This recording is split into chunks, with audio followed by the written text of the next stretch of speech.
আসসালামু আলাইকুম সম্মানিত দর্শকবৃন্দ, এই যে দেখেন একটা তার ছিঁড়ে গেছে। এটা হলো আপনার ডেস্কের একেবারে মেইন লাইন, যেটা থেকে প্রায় 1000-এর উপরে ভোল্টেজ থাকে। এই তারটা আপনার একটা ওই রেডিমিক্সের যে গাড়িগুলো আছে, এর একটা গাড়ি যাওয়ার সময় ছিঁড়ে যায়, রাস্তায় জ্যাম সৃষ্টি হয়েছে। এই যে দেখেন রাত এখন প্রায় বাজে আপনার 11টার কাছাকাছি। এখন এই গাড়ি ঢুকে এই যে তারটা যে কোনো সময় বড় এই যে দেখেন চলে আসছে আপনার এই বিদ্যুতের লোকেরা, অর্থাৎ ডেস্কের লোকেরা, তাদেরকে ফোন করা হয়েছে, আমরাই ফোন করেছিলাম। এখন এই যে তারা এটা ঠিক করার চেষ্টা করতেছে।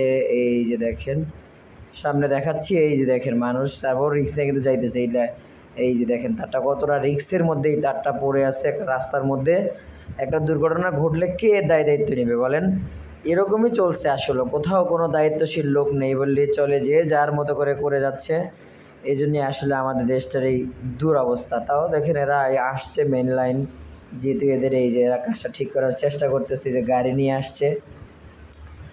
আবার দেখলাম মনে হয় এদের একজন অফিসারও আসছে, এই যে উনি মনে হয় অফিসার।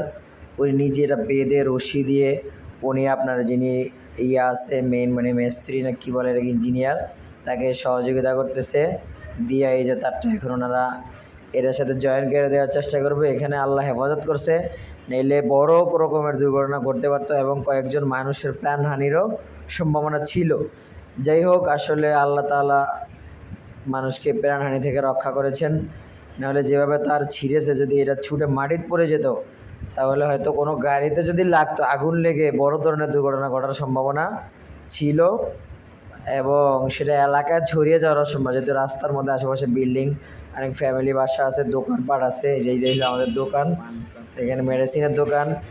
এই যে উনি দেখলাম যে নিজেই কষ্ট করে তারটা বাঁধতেছে। উনি আসলে আন্তরিক, দেখলাম যে ওনার কাজ কামে আসলে আন্তরিকতা আছে। উনি নিজেই এটা বাঁচতেছে এবং ওদেরকে বলতেছে যে গাড়ি নিয়ে আসো বাইরে, এবং যে উপরে যাকে উপরে উঠাইছে তাকে উনি ধরে দিবে, তারপরে সে এটাকে কী করবে, আস্তে আস্তে লাগায়া ঠিক করে দেওয়ার চেষ্টা করবে।